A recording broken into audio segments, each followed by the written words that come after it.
You enjoyed the music last night? And Tom Hanks? And how many of you have a hangover? Who enjoy the Japanese whiskeys? So Japanese whiskeys, no hangover. So now we are doing good. Not only has a car making, electronics, but also the Scotch whiskeys. We are number one. So we still have a good hands improving things. So welcome to this sexiest session in whole conference. So there are so many shining sessions, but we are the best one. So please enjoy. So I try to as interactive possible. So welcome your any comments and questions later. So we talk about Japan. I've been chairing Japan session for 3 times in a row. 2 years ago, it was kind of explosion. Full of people in much bigger room. People standing there. And after the session, long queue for exchange name cards and full of appointment sets. This time, maybe slightly because my a little bit shining business suits. By the way, this is my family business. You are interested in, I give you super discount. That depends on your attitude. If you sit until the end of the session, I give you discount. So, you know, but this year, several people come to me, and they're asking, where are you from? I'm from Japan. So they're very nice. They're talking about how nice Japan is as a tourist destination. So inbound tourism is the key for Japanese growth strategy. It's nice we come back to that. But there's only one gentleman. They're running a huge business, talking about the business opportunities in Japan. That's a huge change. We are coming to being out of the radar screen of the investors, big investors like you. But don't forget, we are still in a good shape. We are, third largest economy, and we are aging, but we become rich before get aged. So we are still full of opportunity. That's the bottom line of this session. We don't cheat. A little bit maybe exaggeration, but it's happening in investment. So please enjoy and please find out a good opportunity in Japan. So as I have mentioned, I keep chairing this session, but this time, all time we have a very good panelist, but this time, the best panelist ever. So good set of people. So I want to kick start from Daisuke Iwase-san. He looked like a college boy, but he is running a cutting-edge fintech company listed in the Tokyo Stock Exchange main board. And you are the only representative of the investment circle in Japan, this time in the panel. So I want to kick start from, first and second arrow, fiscal stimulus and monetary easing with the Japanese government economic policy.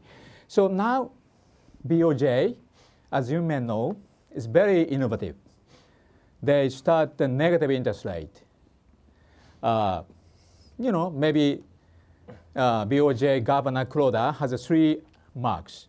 One is exchange rate, second one is stock price, and the third one is economic stimulus.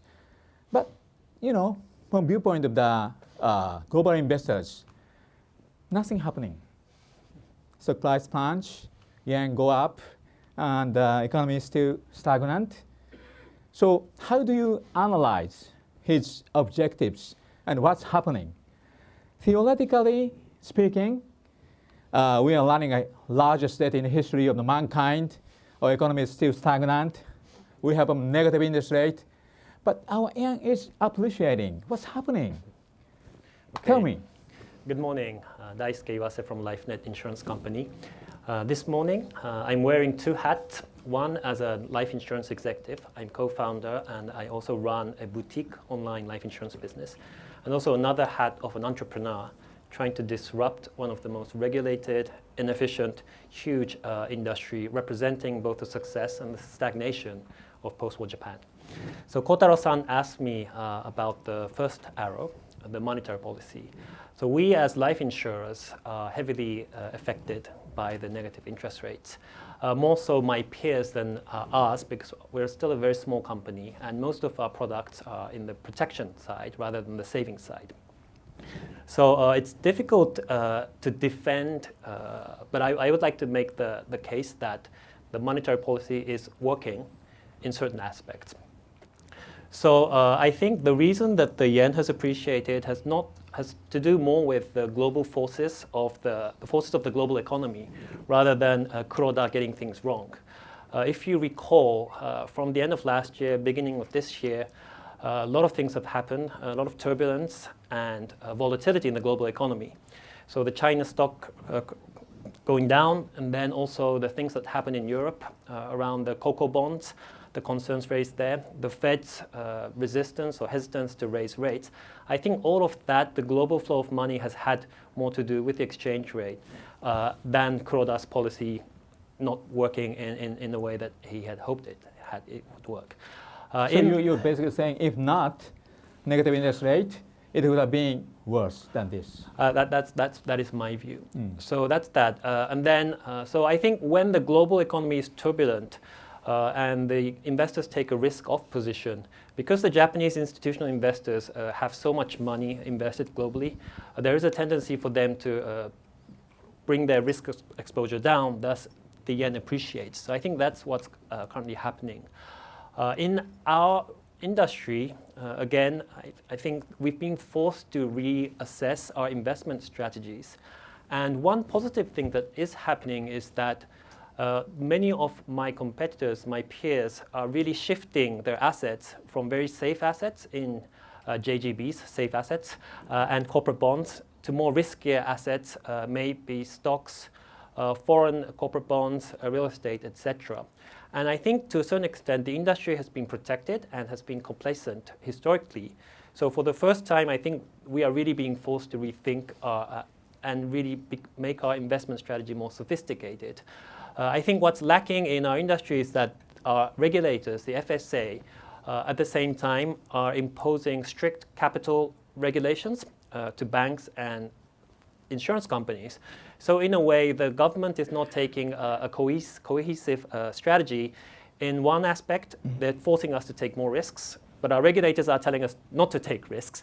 So I think that needs to be amended so that we can take more risks accordingly. So I think that basically, so BOJ is kicking your ass to take risks. I think the Abe administration is trying to shift the money from more safe assets to risky assets, which makes sense for insurance, because as insurers, our core business is underwriting risks and also investing money.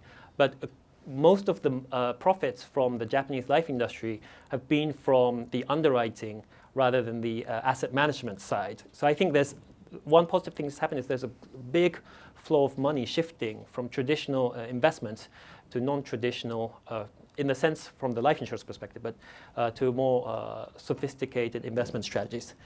So I think that's one thing that's happening. And then secondly, as one resident in Japan, mortgage rates are slowly coming down finally.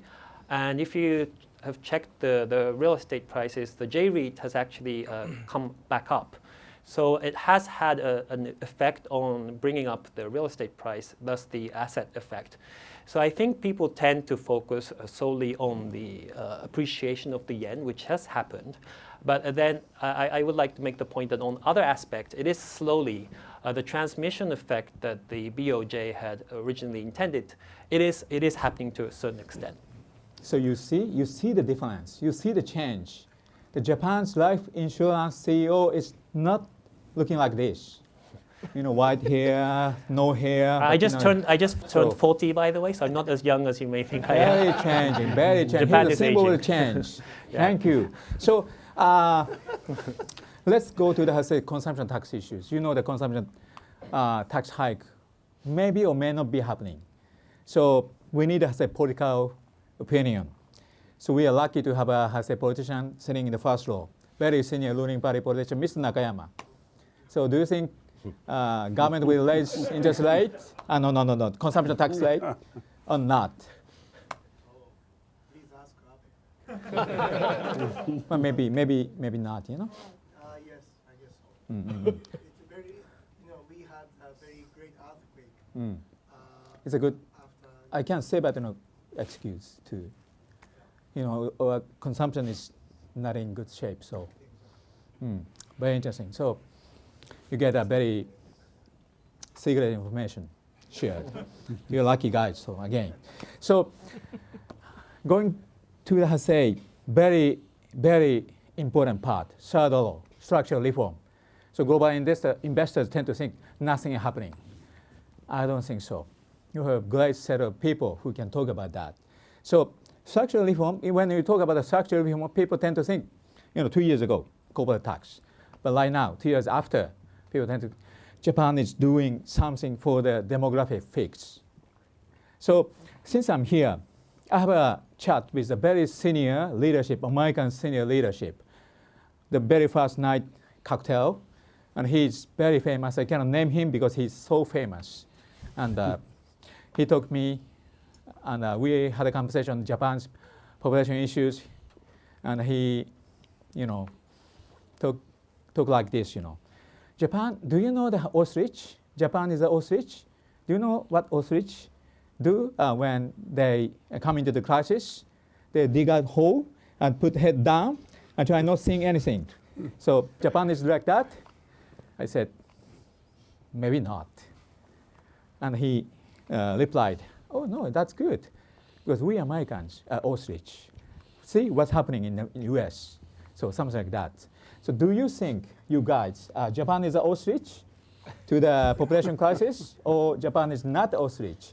So I want to kickstart from the Bill. So Bill is a very famous guy, billionaire professor, and he founded a company called Human Genome Science.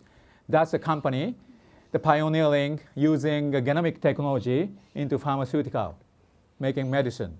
And he made billions, and he used to be a Harvard medical professor.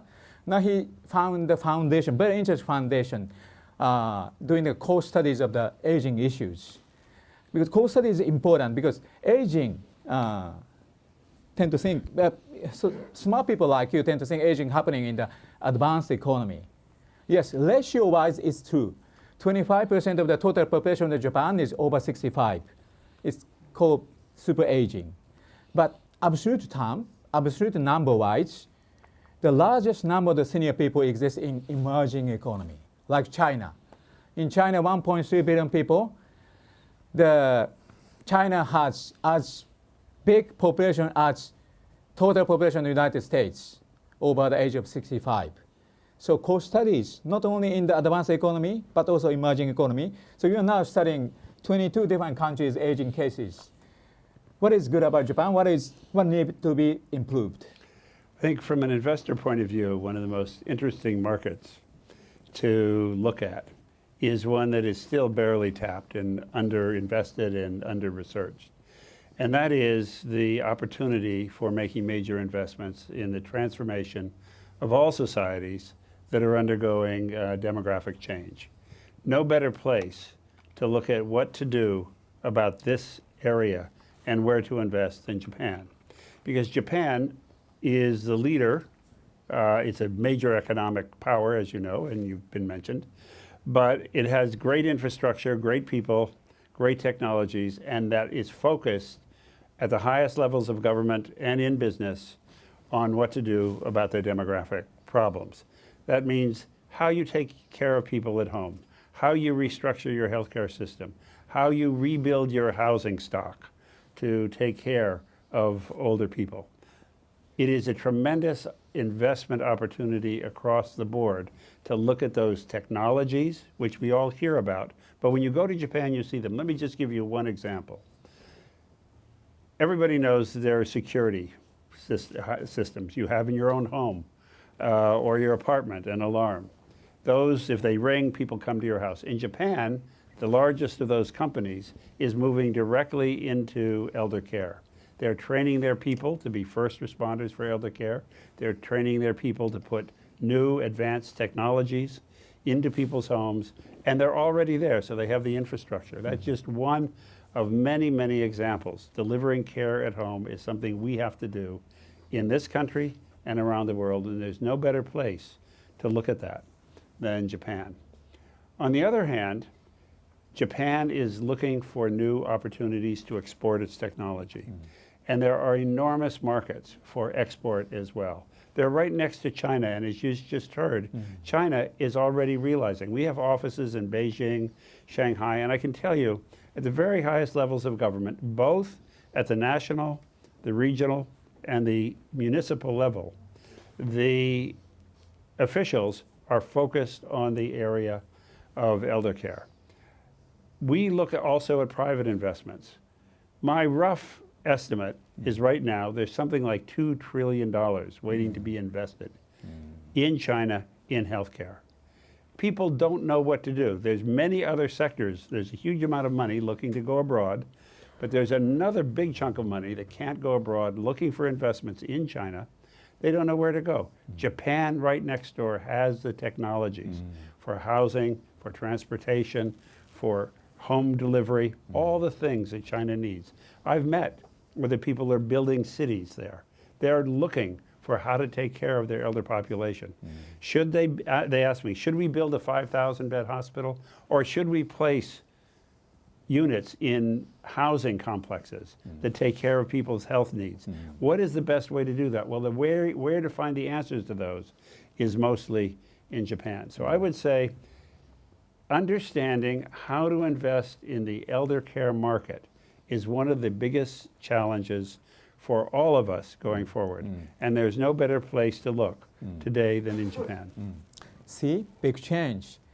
Young looking guys are speaking up as a leadership. Old looking guys too. Not only old looking guys, but Caucasian looking guys are talking about Japan. So Japan is now diversifying, so globalizing. So and you're very connected to the leadership, you know. You met the health minister, chief cabinet secretaries, and the industry in aging business. Right. So you know the reality. So this is non-biased opinion. Thank you so much. You're welcome. And Scott-san. Scott-san, genetically you look like a Japanese, but you know, you're carrying U.S. passport, yeah? Yes. Yes. Scott-san is a CEO of the largest staffing company in Japan. Why staffing company is important in Japanese, you know, economic issues. So how many of you are sitting in the talk delivered by our finance minister Sunday? When did you arrive here? Sunday we had a session, a talk given by our Deputy Prime Minister and the Finance Minister. And okay, so you didn't listen to this, okay. That's maybe better.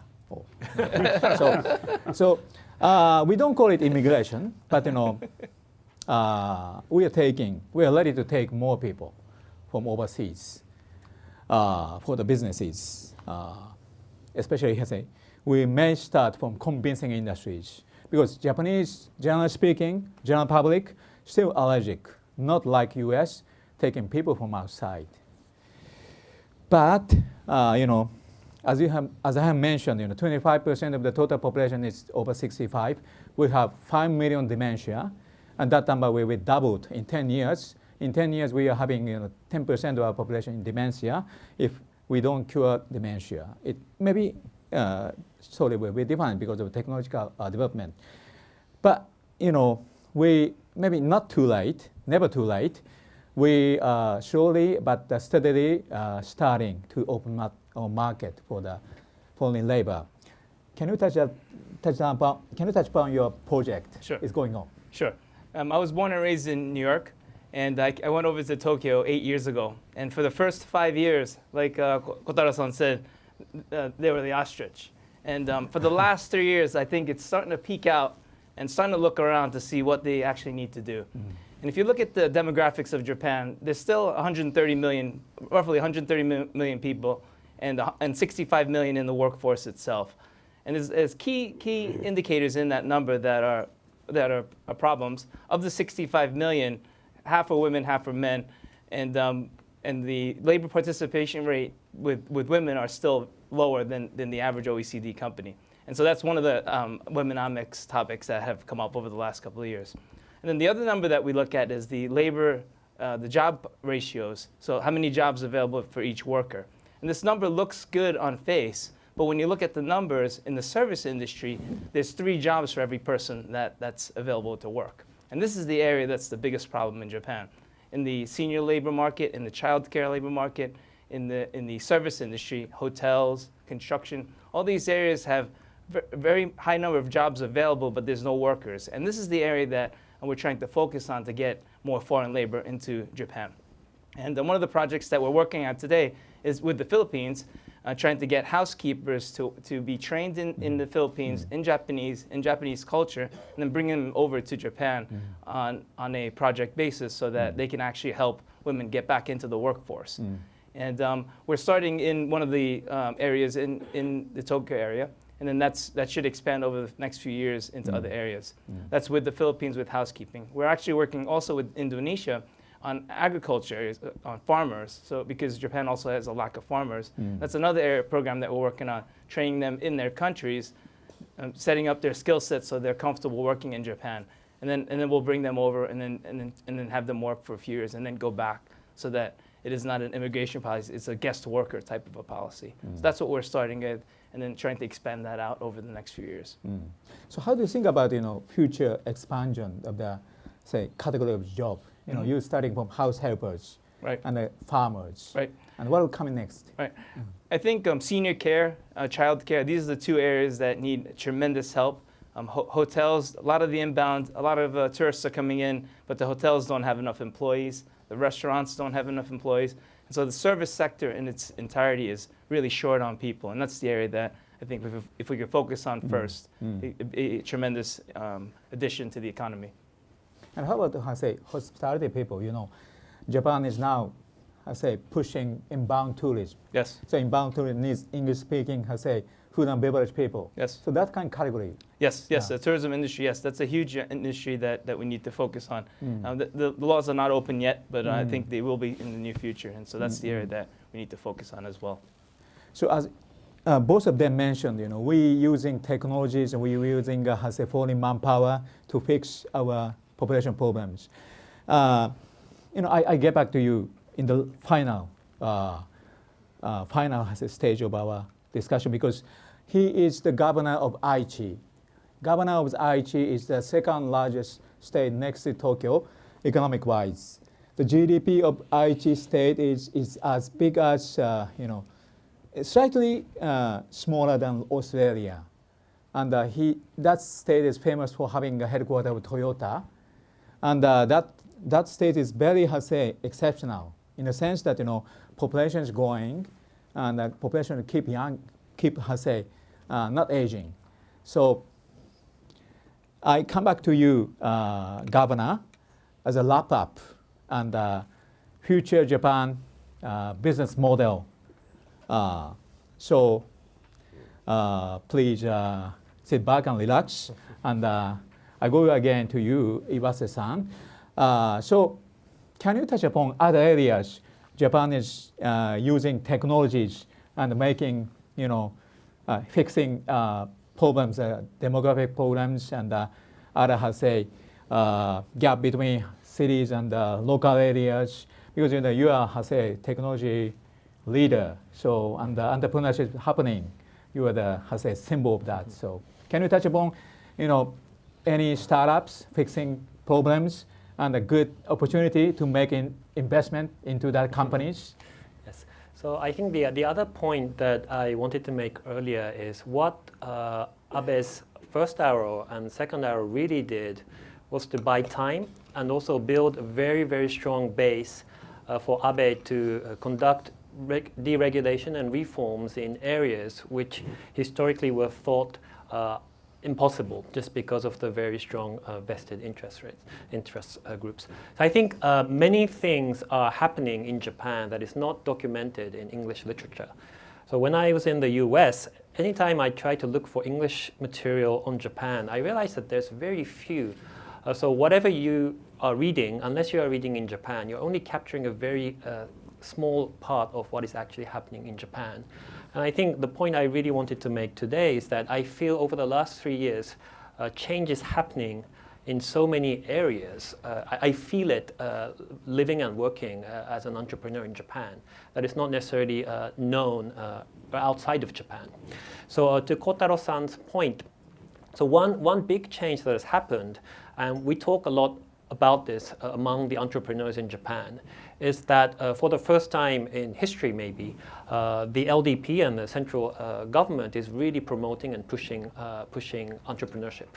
So I think the first year Abe was in power, he attended, so there's New Year parties for a lot of business federations and associations. He decided to come to the entrepreneurs group rather than the Keidanren, the big corporations group. And it was a strong sign that he was really promoting innovation and entrepreneurship. That year we hosted a conference where we invited the likes of Jack Dorsey from Twitter, and the founder of Skype, the founders of Airbnb and Uber. They were all there, and Abe was there to give a speech.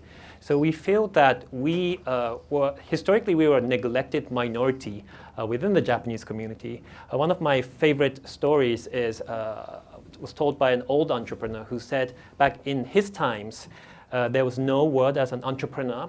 The only word that existed was called datsusara, which means drop out from the salaryman life, which literally meant you're either starting a yakitori barbecue shop or a ramen shop.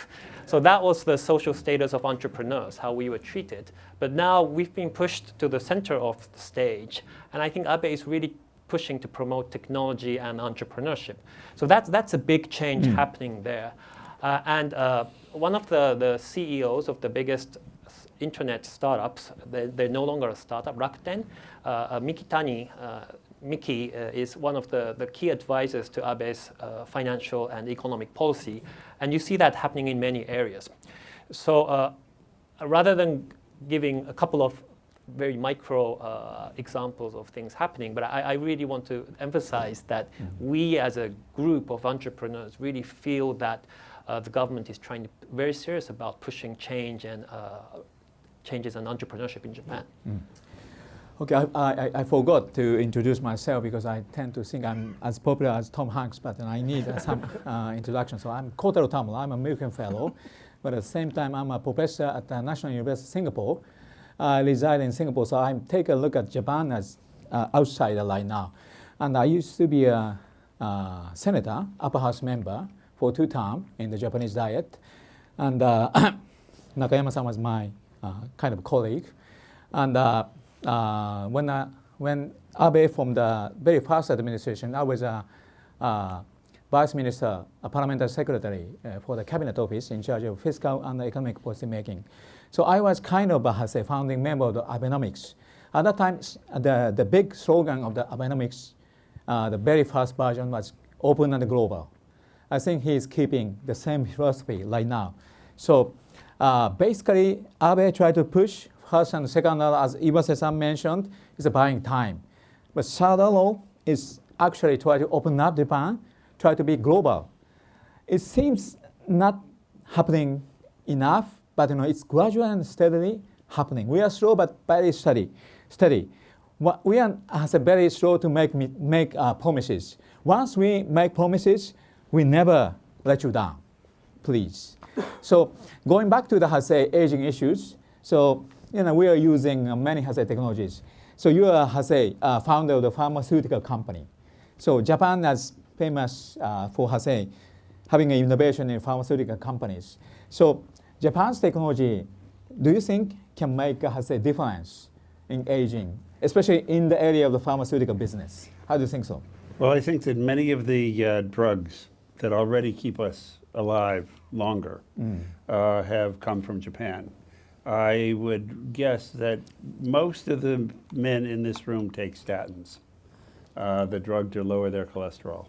Few of you realize that's a Japanese invention, that the very first statins were invented in Japan. And that single drug has probably been most responsible for narrowing the gap between the life expectancy of women and men, because it has saved tens and hundreds of millions of years of life for people around the world. And the Japanese pharmaceutical industry is alive, it's strong, it's innovative. It's particularly innovative in the area of regenerative medicine, a field that I actually named some years ago. And you may know that it's now possible to take one of your body cells, revert it back to a very simple stage, that of a fertilized egg, your own cell, any cell in your body, and then move that forward so it becomes a neuron, it becomes a skin cell, it becomes a cell to regenerate the lining of your stomach. It can become almost any kind of cell because it's gone back to the original state. That technology was invented in Japan. It was recognized with a Nobel Prize, and the Japanese are by far still the world's leader because it takes a meticulous attention to detail and great imagination and very many years of detailed and years of learning and expertise. That is all available in Japan. I cite that as just one example of a world-class discovery that Japan has made and will continue to make as it focuses on the changes in the pharmaceutical industry, the biotechnology industry, and the medical technology industry that are necessary to support its elder population. Their advances are advances for all of us. Thank you so much. And one thing I want Scott-san to talk about is woman leadership. We have few women in this room, but you know, every time I make a visit to your company, few men. I see very few men. You know, you're surrounded by the ladies. I think your company, the Persona Staffing Company, is a symbol of the future Japan in that sense. And you are helping women up in Japan. And that's happening, and Abe is pushing that. Can you touch upon, you know, women leadership in Japan? Sure. And what kind of change does it make it happen? So. Okay. A lot of the programs we started within our company, I brought over from the U.S. So a lot of the structural reforms that we implemented within our organization, for instance, getting women back from having a kid back into the company at an earlier stage. So in Japan, it's typical to have a year to 2 years off before you come back into the workforce. And that allows the skills to really be old. So to have them come back earlier, we put together programs where they can come back at an earlier stage, 2-3 months after they have their children, and then come back into the workforce. And it allowed a lot more women to come back in at an earlier stage or without losing their skill sets. And what that allowed us to do was to promote people a lot earlier on as well. And in itself, it really expanded into a very good program that actually the government's starting to implement as well. And one of the key statistics that we use is before we put these programs together, we had women go out on maternity leave and come back at 70%, at about 70%, which is still high in Japan. Today, we're at 100%.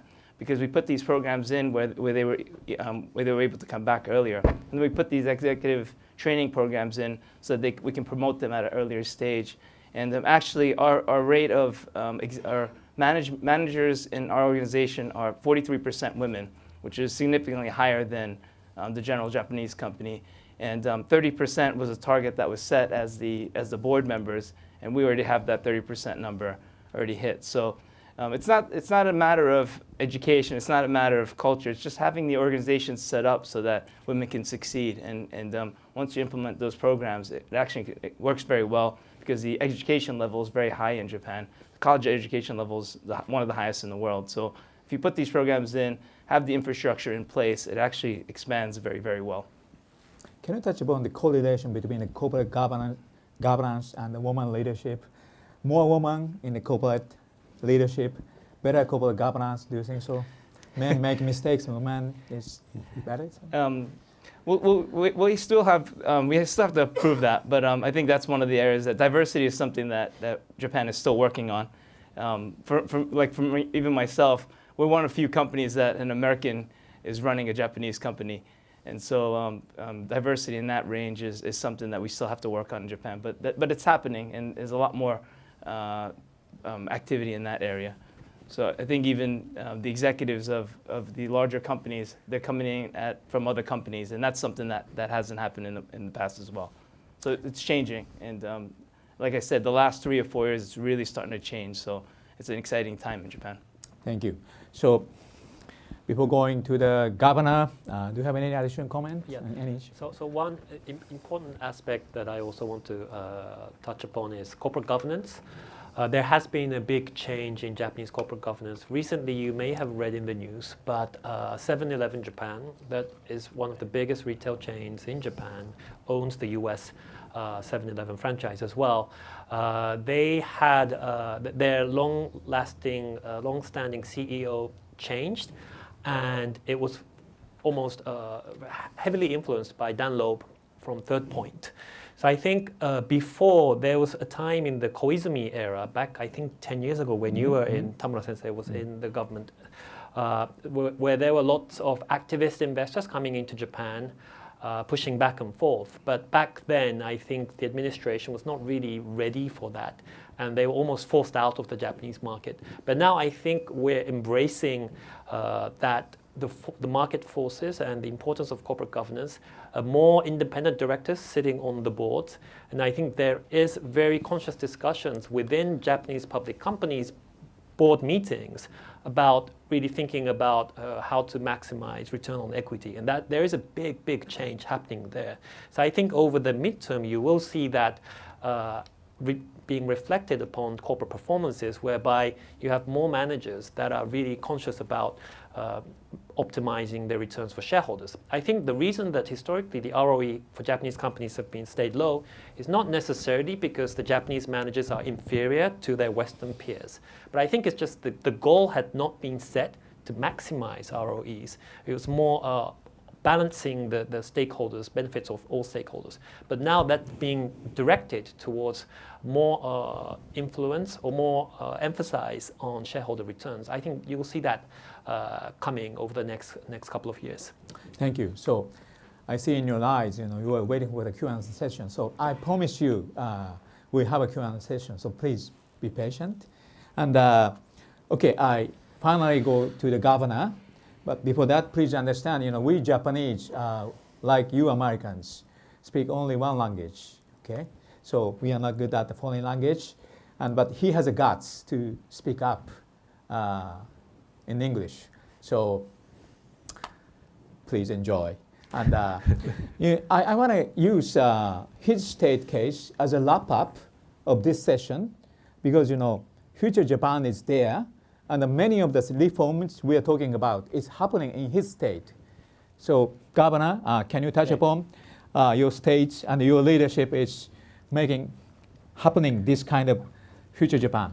Please share. Hi. Thank you. Good morning. I'm Hideaki Omura, Governor of Aichi Prefecture, where Toyota is headquartered. Today, I'm going to introduce to you details of Aichi Prefecture, Aichi forging ahead on the innovation revolution, and tell you that this success has the potential to become a growth model for Asia, facing a decrease in population. Aichi Prefecture is located in the center of Japan, and is literally the heart of Japan. Please come visit us, Aichi very good food. Very good. So-called Nagoya meshi. Miso paste tastes good. And Aichi is a major urban area of Japan with a population of 7.5 million people, centered around Nagoya City. Aichi's industrial output indisputably ranks first in Japan, with a value of $420 billion. If you compare this figure with American states, it falls somewhere between the state of California, which is ranked second in the US, and the state of Ohio, which is ranked third. Aichi has long been the center of various industries, namely the automobile, machinery, steel, textile, chemistry, ceramics, food, and railway industries. These industries have been competing with one another for technological revolutions. This synergy, in turn, has been bringing about a virtuous cycle of new innovations. So you see the car in front of the lobby, Mirai? Yes.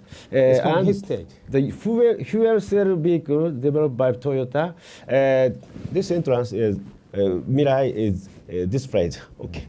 Toyota knows he's here, so.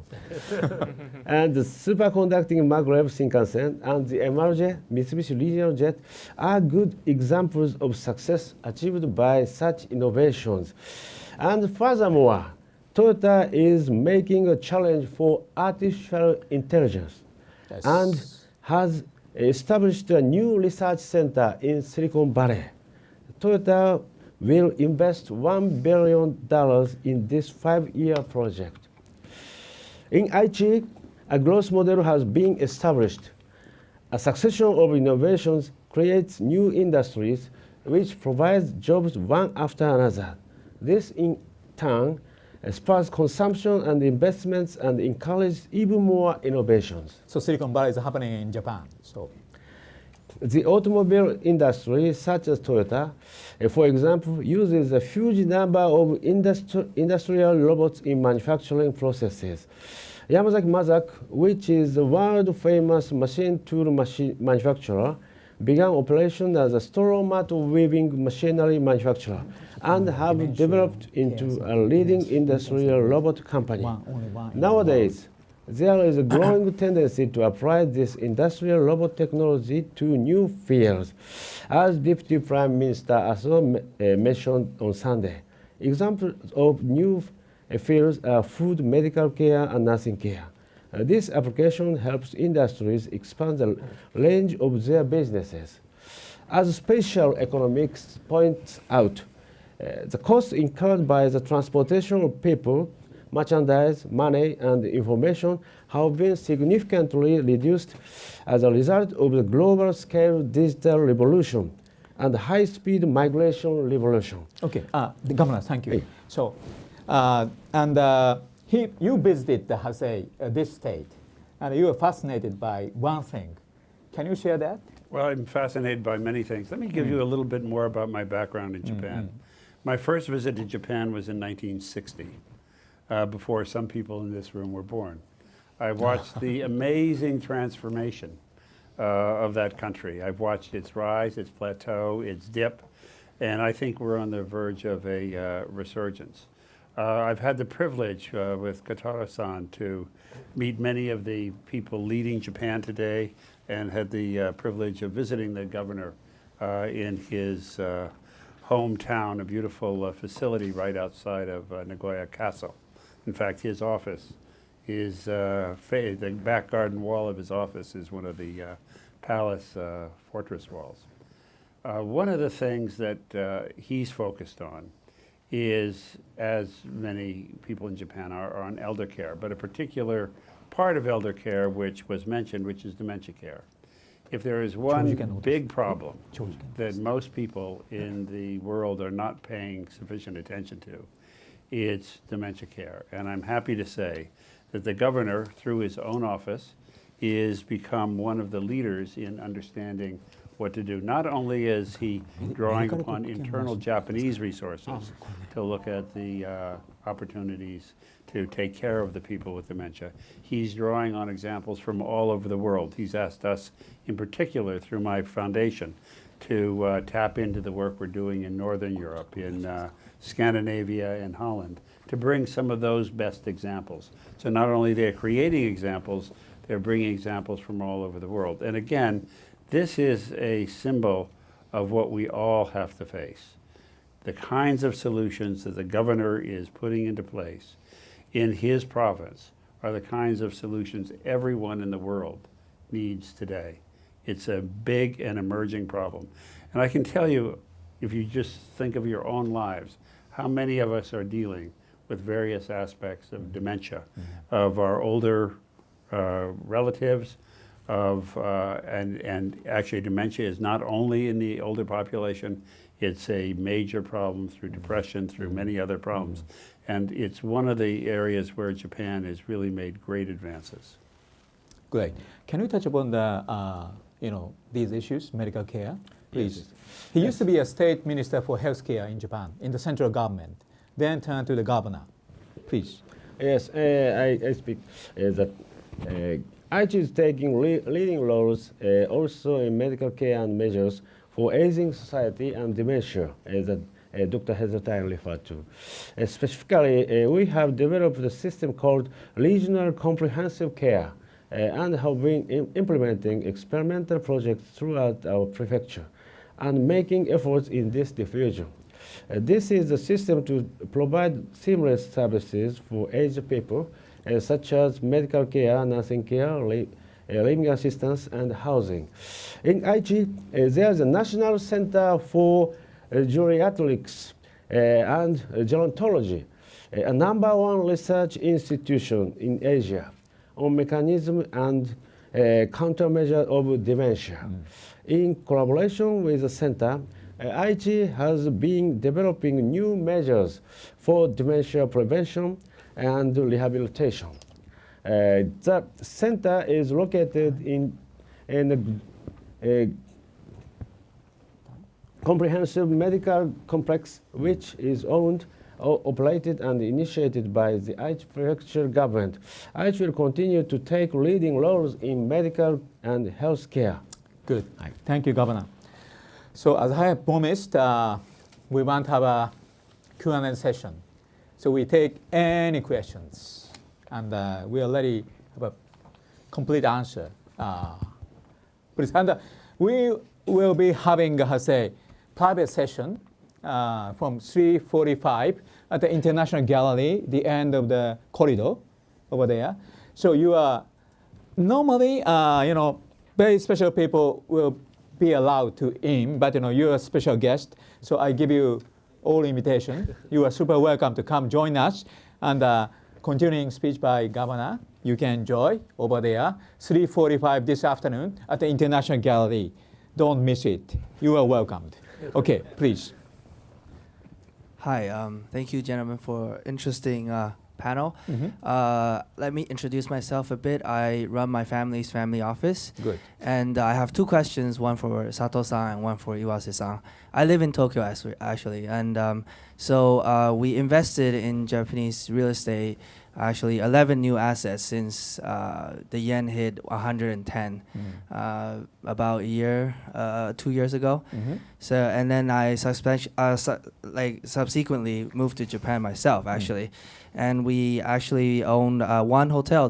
We own 5 hotels and other commercial and residential real estate. Good for you. And one of the hotels tourism is coming is in Aichi, yeah.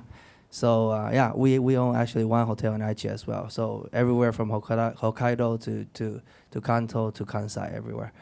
And so my question is that I think we are a direct beneficiary of the low yen, and that's one of the main reasons why we moved a lot of assets to Japan as well. And I agree with Iwase-san saying the Japanese government what they want to move, and Kuroda-san's move that if he hadn't moved that way, the yen would have been stronger. But my question is, what's next? I'm a little bit worried. I woke up this morning. I saw the exchange rate 106. 105. Yeah, 105. I didn't check yet. Scary. Yeah. So what's next? Nobody. Of course, Japanese government officials don't like to answer things a lot. But that's my question to you, Iwase-san. Yes. Yes. And another question is actually I try to get a lot of international staffing as well in Japan because I think Japan wants to globalize and I want to globalize with Japan as well. And but one of the problem is immigration policy in Japan is very difficult. Even for very low level staff, I try to get visas for. They come with very specific questions. You have to prove how many foreigner guests you have in your hotel per year on a weekly basis, and then you have to justify why you're hiring this guy who's getting like $10 hourly salary. And it's, I think, what do you see there in Japan in the future in terms of immigration policy reform that, can give me maybe a little bit more confidence? Okay. Yeah. Good. Thank you. Before going to the answers, how many more questions? 1, 2, 3. Okay. A quick answer, please. So I'm not an FX specialist, so I can only give a general statement, but I think 2 points. One, if you look at the historical level, 20, 30 years, is 105, 110 weak or strong? I think you need a historical perspective.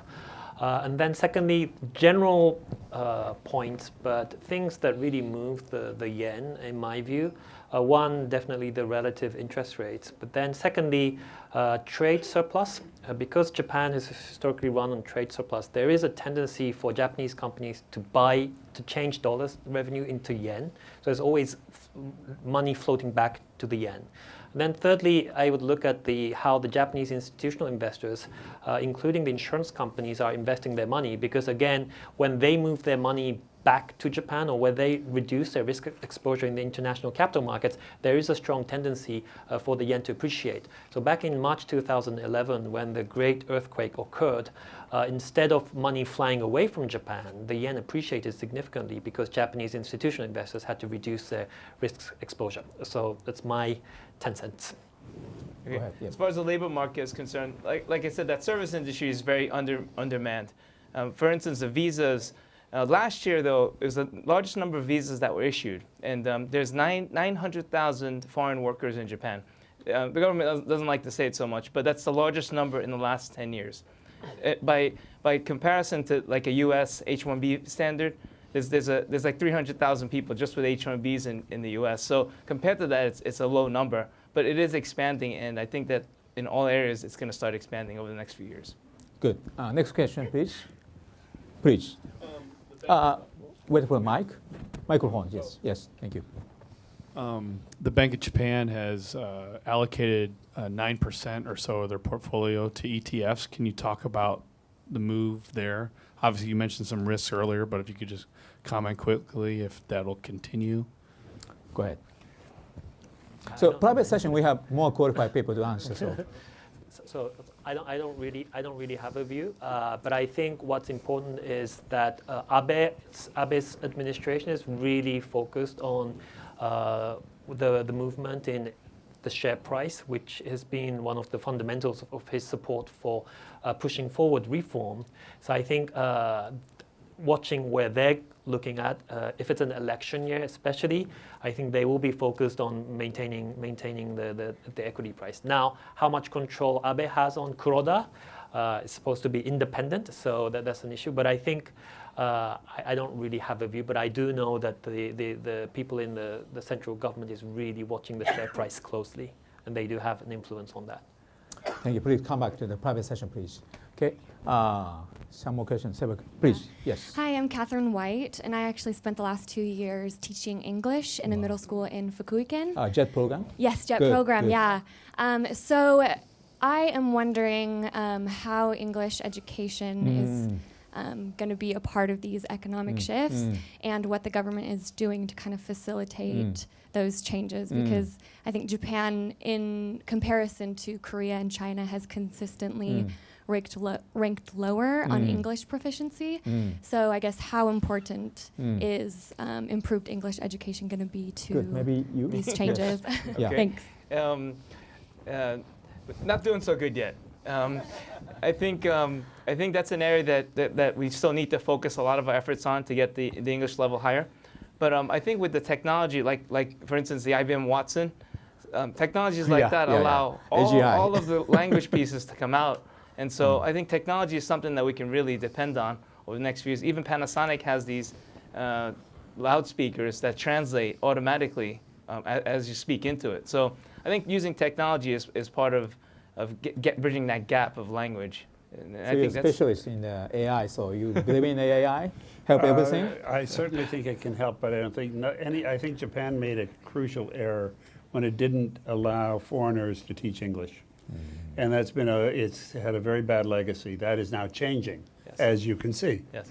And I think that will have a very positive legacy. I think AI has a role, but nothing for language replaces the person. Go ahead. Since the great earthquake, Japan has faced a huge energy challenge with all the nuclear plants, or substantially all the nuclear plants being shut down, on top of Paris in terms of reduction of CO2 emissions. What do you see going forward for the Japanese economy and being able to increase power production, import other fuels, and the nuclear startups? Yes. But Aichi is doing very good job in that. So, まあ省エネですね。So, hydrogen society. Can you talk about a bit about hydrogen society? So, hydrogen vehicle is decorated. Sitting in yes. I lead Japan in making the hydrogen revolution a reality. Reality. I would like the FCV,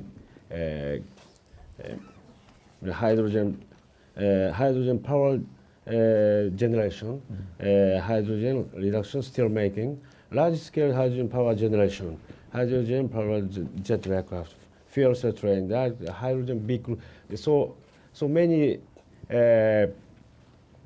manufacturers. Yeah, we make the hydrogen society. So energy diversification is happening, not only hydrogen, but also, are you familiar with nuclear fusion? Nuclear fusion is becoming reality in the US and also in Japan. So maybe I said this is also the area AI or AGI will help build a new technology. So please come back to the private session. We talk more about that. So maybe last question. Last question. Any questions, fine. We take any questions, please. Okay, after you, yes. Two more questions. Shalan Madan, Strenta Investment. Yes. We're a family office. I'm wondering if there's, you mentioned mistakes Japan had made prior to the last few years. Are there any parallels you're seeing in the United States, mistakes or repeating the mistakes that Japan had made early on? Yeah, very interesting. Can you? I think what we saw over the last, maybe after Lehman, was Japan. Japan used to be pointed fingers, to be the odd one out. But with the deflation, the risk of deflation emerging in Europe, and at what point even in the US, I think a lot of the things, in many ways, Japan is a step ahead of the rest of the developed world. Most of the issues that Japan has faced, both on the fiscal side and then the other side, I think is a consequence of an aged society, which is happening in Europe and also to a certain extent in the US. I think the population is still increasing in the US, but if you see the traditional US society, it is aging as well. So I would say a lot of the things, including the topics we discussed today, you will see happening in Europe and the US. So the mistakes we've made, maybe the US and Europe has the advantage of learning from that and recovering earlier.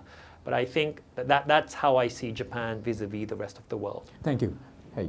With respect to mistakes the US makes vis-a-vis Japan, healthcare has been one of our greatest mistakes.